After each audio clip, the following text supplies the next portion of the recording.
Hello everybody. This took me a little while to get done, which is why this is getting out late. But I just want to say thank you very much for your patience. Thank you very much for being here. Hope you guys enjoy. I hope you had a great Memorial Day if you were here in the States celebrating. And otherwise, I just hope you had a great Monday. And I hope your Tuesday has shaped up wonderfully as well. We're going to be getting into it in just 1 second. Let's get the internet stuff out of the way. Go ahead and like and comment. And if you're new here, go ahead and hit that subscribe button. It won't hurt you.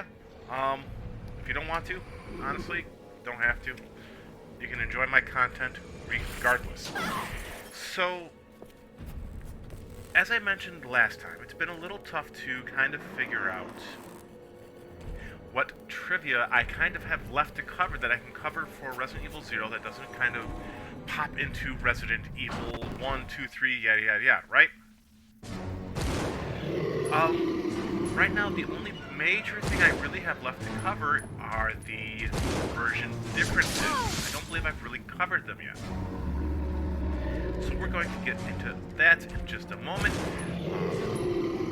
It's just a quick overview. I kind of got caught up with some other things and I really wanted to get this video out today. So, you know, I've got stuff that I did last night and some stuff that I pulled together today. Getting my kiddo ready to go see grandma kind of deal for the summer, so that always ends up chewing up time. Anyway, we're not here to talk about family stuff. We're not here to hear me gush about how grateful I am and how much I love you guys being here. What we're here to talk about is this game that I'm playing. So, like I said, while I was reviewing some notes for my past episodes that I've done, I realized I haven't really talked too much about the version differences. Now, I don't mean differences between the original build done for the Nintendo 64 and what ended up on the GameCube. I'm not talking about that. What I'm talking about is the differences between systems or even regions for the same game at times. I dug up some of the more interesting ones. There were a couple kind of meh ones, but you know. And sometimes even differences I want to talk about between the released version for the original and the re-release we have with the HD version. Now, I do have a caveat to what I just said. I have a little aside from what I just did. I did find a few screenshots that I hadn't seen originally from when the game was first being talked about for Nintendo 64. There's a shot of the Capcom logo. There's a couple of shots of the Resident Evil, or sorry, not Resident Evil, the Biohazard Zero title that was originally going to be on the GameCube. Not Jesus. Sorry, guys.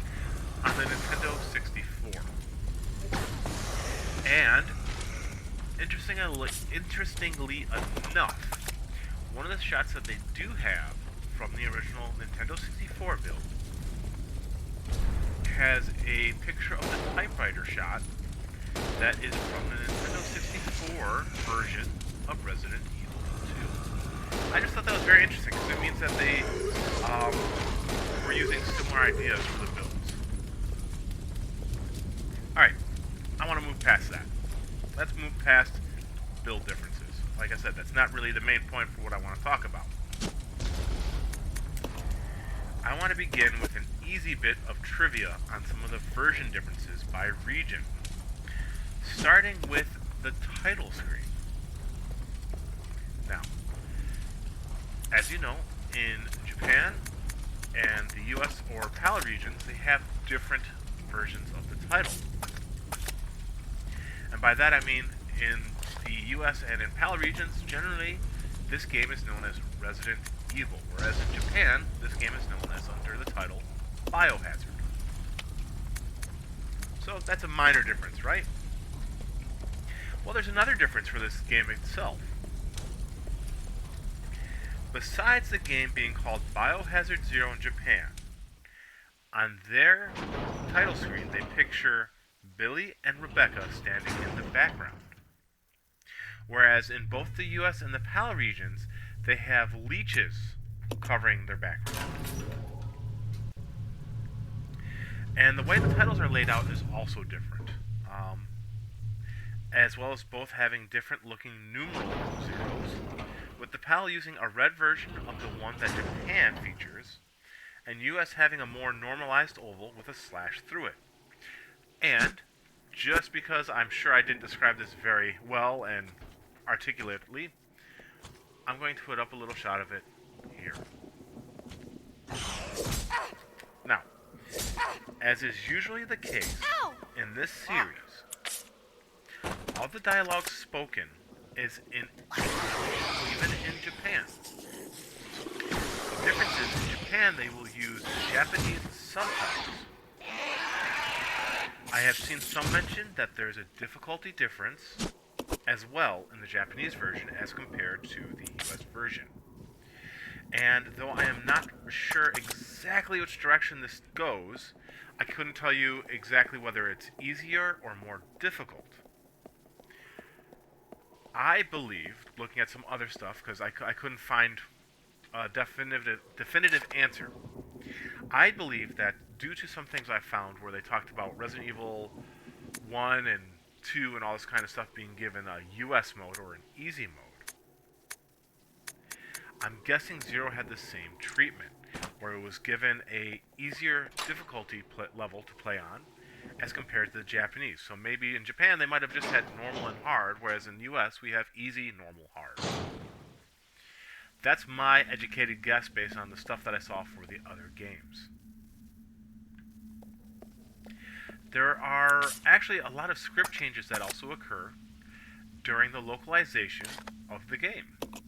So the differences between what is said in Japan as compared to what end up in the English version. Some of these actually cause slight contradictions within the game. In fact, we have a scene that we actually saw earlier in my episodes way back whenever, where Billy is explaining exactly what happened to him to cause him to end up having to be court-martialed. Baby Jesus. And he's talking about their trek through the jungle and finding the village and all, what follows after. And in the scene where we learned where Billy was court-martialed, we find in the Japanese version, his Marine unit suffered casualties from jungle diseases, as well as the guerrillas, before the CEO ordered the massacre of the village. Whereas in our localized version, the unit dies in the jungle due to heat stroke and guerrillas rather than illness. That doesn't change too much, but it's an interesting change. It doesn't make sense. It kind of makes sense that they would kind of die from illness. They probably drank some weird water or something like that, trekking through the jungle. You get hot, sweaty, all that kind of stuff. And maybe they ran out of water. It was supposed to be a long walk, right? So it makes sense they would maybe drink something that could kill them, or that the guerrillas who were in the forest might have been doing something along those lines. So the heat stroke thing, when you think about it that way, it doesn't make a lot of sense.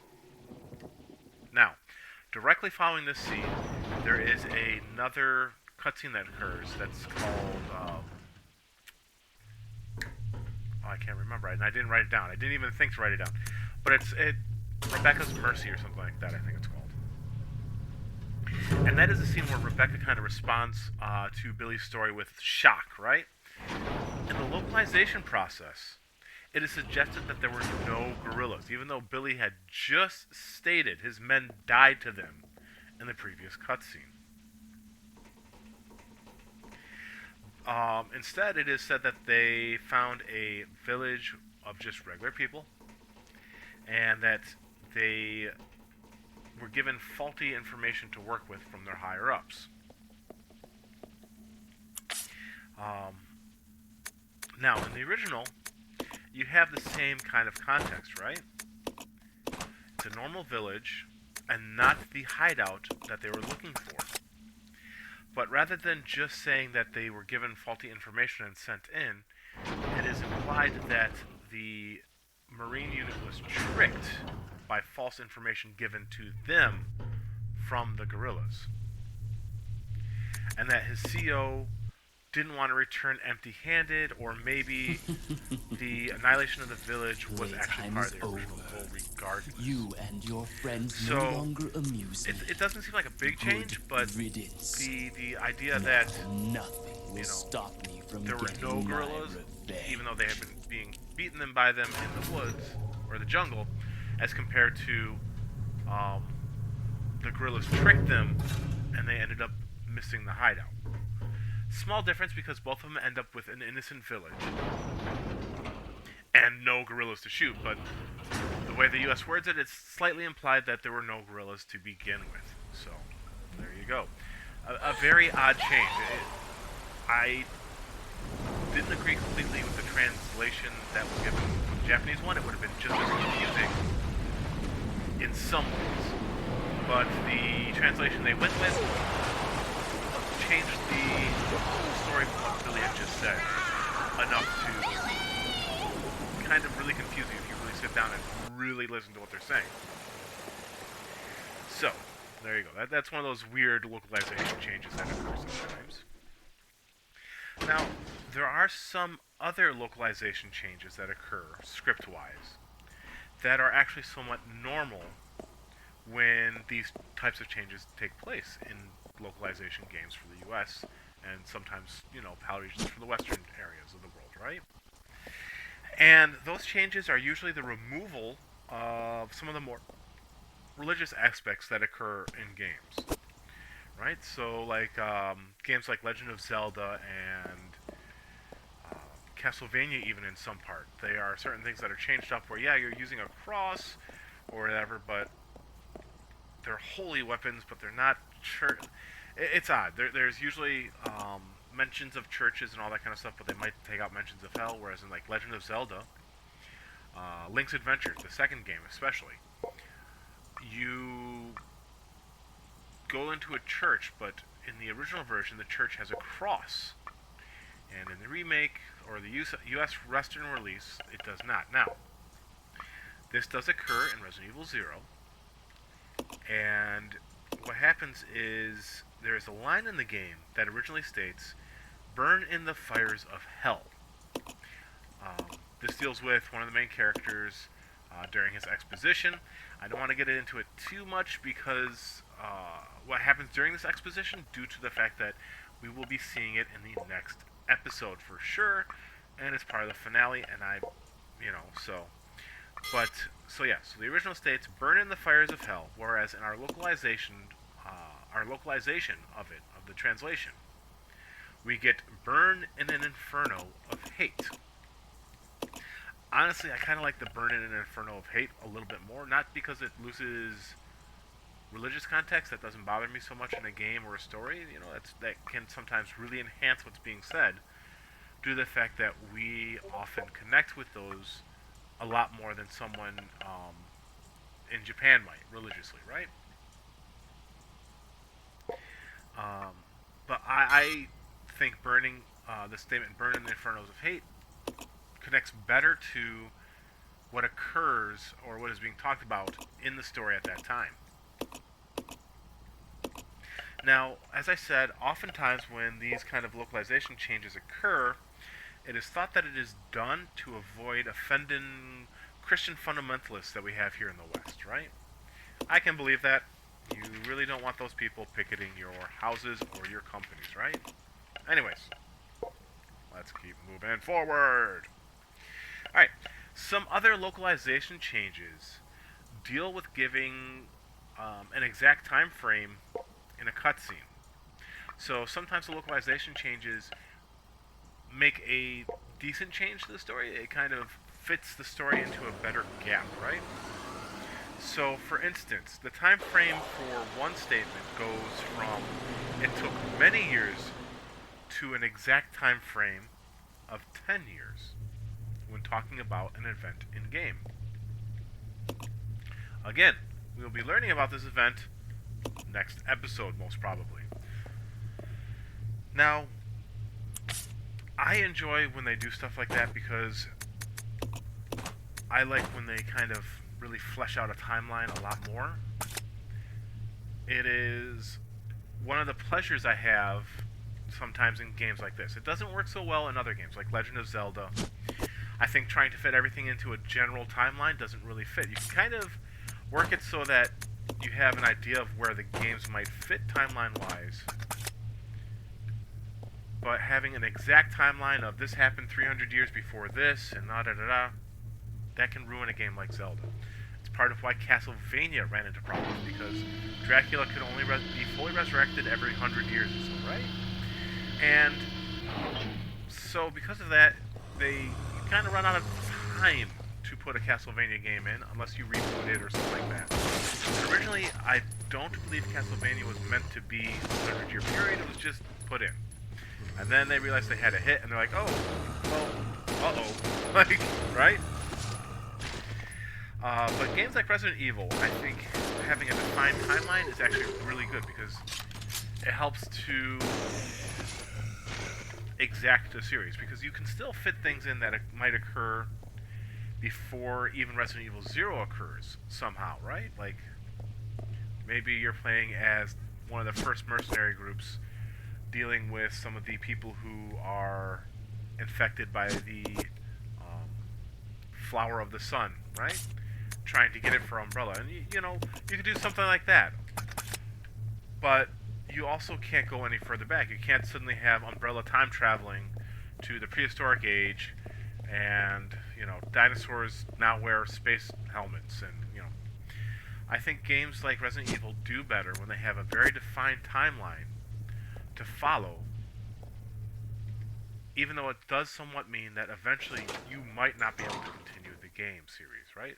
It has to come to some kind of conclusion, unless you get very inventive and somewhat thoughtful about how you want to continue the story. I think that is a good thing.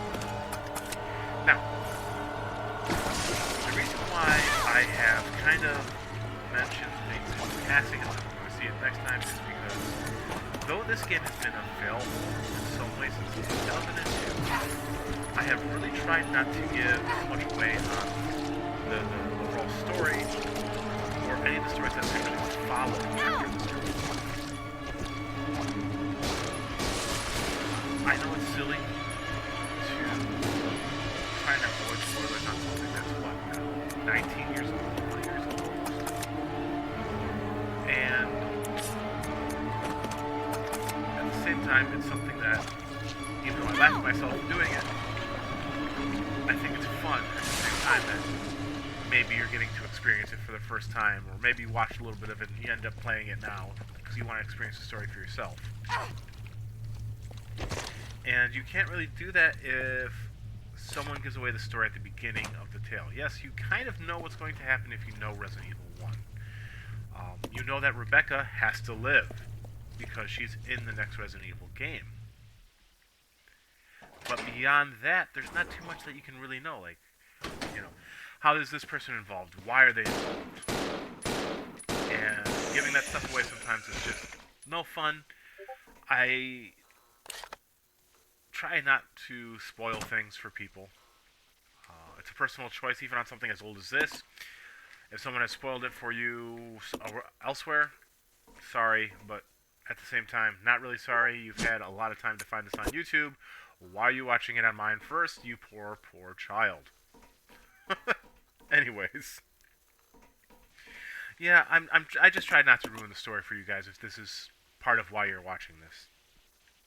Now, something else that occurs localization-wise for this story is something that we have seen. It's the scene where Birkin and Wesker are talking to Delta Force or whatever that are on the train, about to take it over, before those two members get killed by the slug, the leeches, not slugs.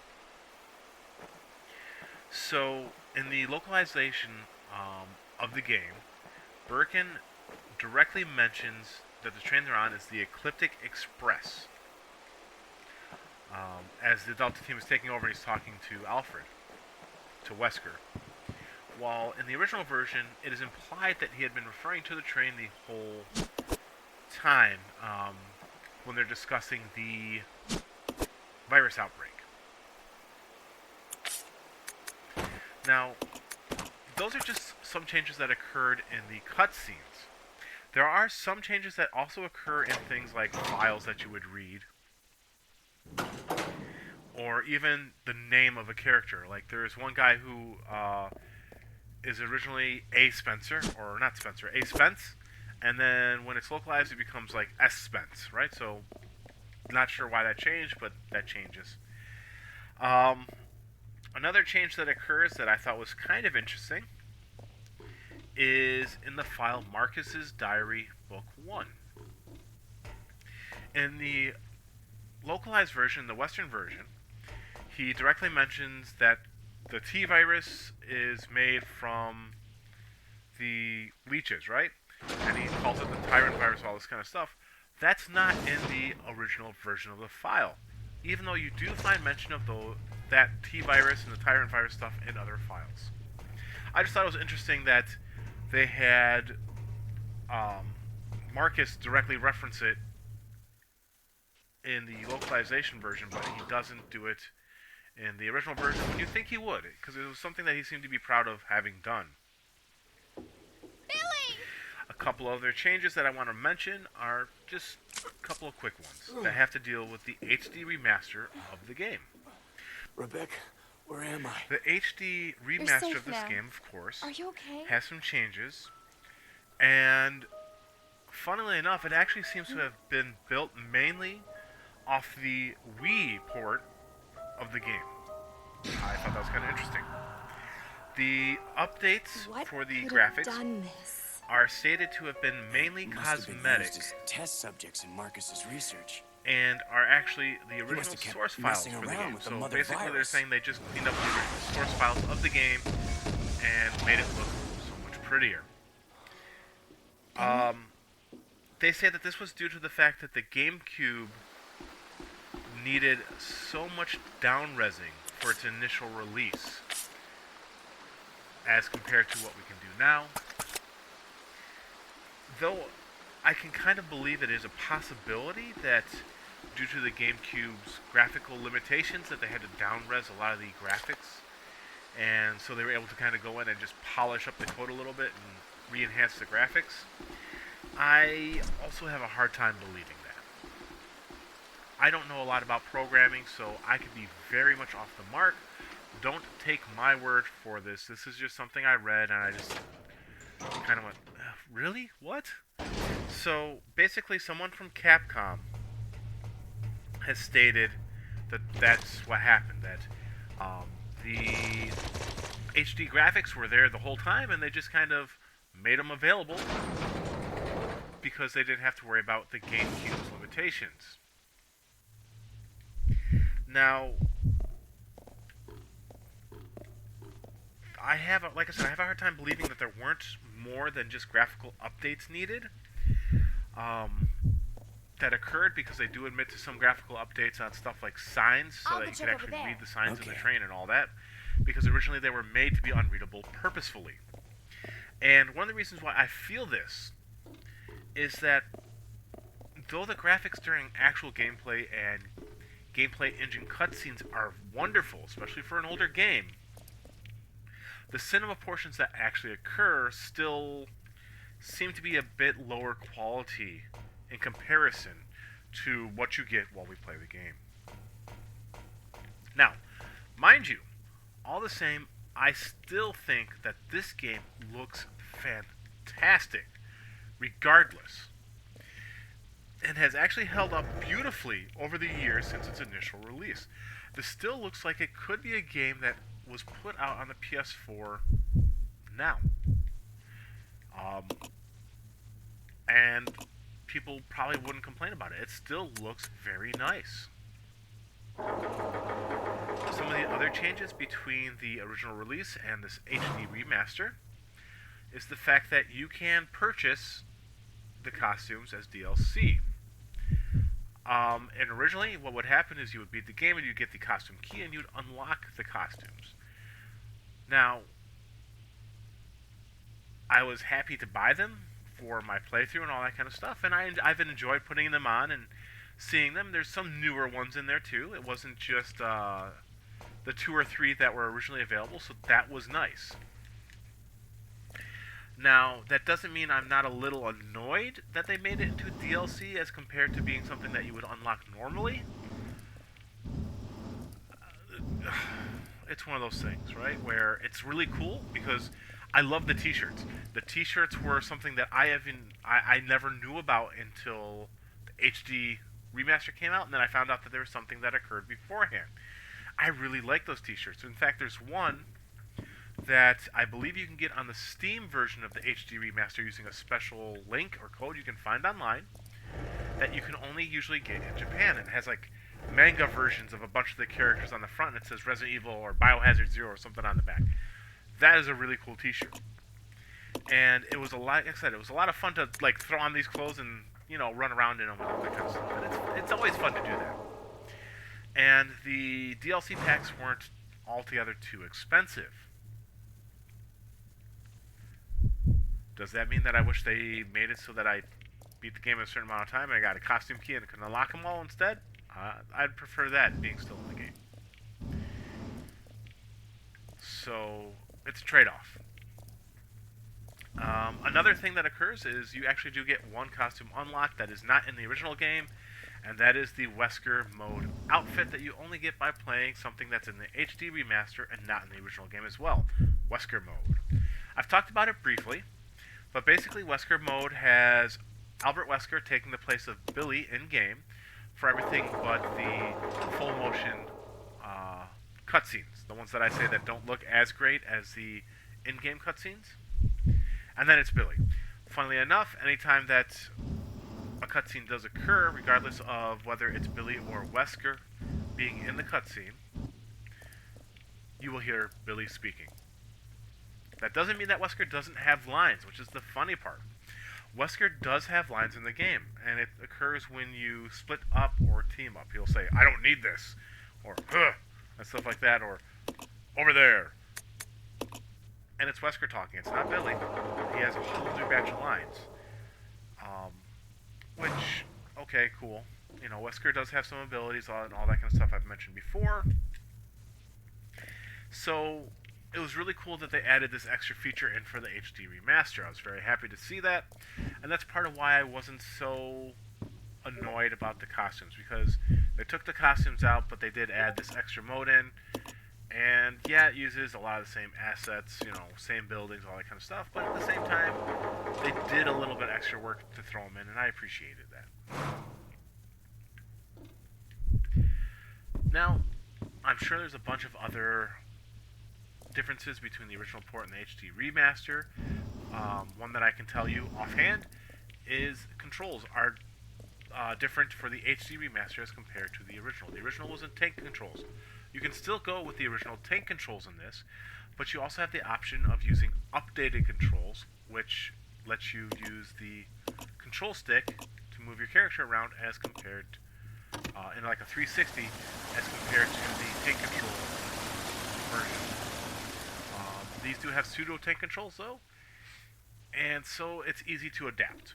It does sometimes lead to issues with camera, where you might be trying to go somewhere, the camera switches, and as such, your character is suddenly walking back where you came from, which you've seen a few times during my play. So, but yeah, that's about it for this. I hope you guys have been enjoying it. Let's We'll go. probably have one more episode to go, and so we will see you Thursday for the last episode of Resident Evil 0. Again, thank you very much for being here. I truly have appreciated it. I hope you have a great day, and I hope you guys enjoy. We'll see you around Wednesday. I am doing I'm doing Gown for the Yoda line, and Thursday we'll be doing the last episode of Zero. So I hope to see you guys both those days. Have a good one, and bye.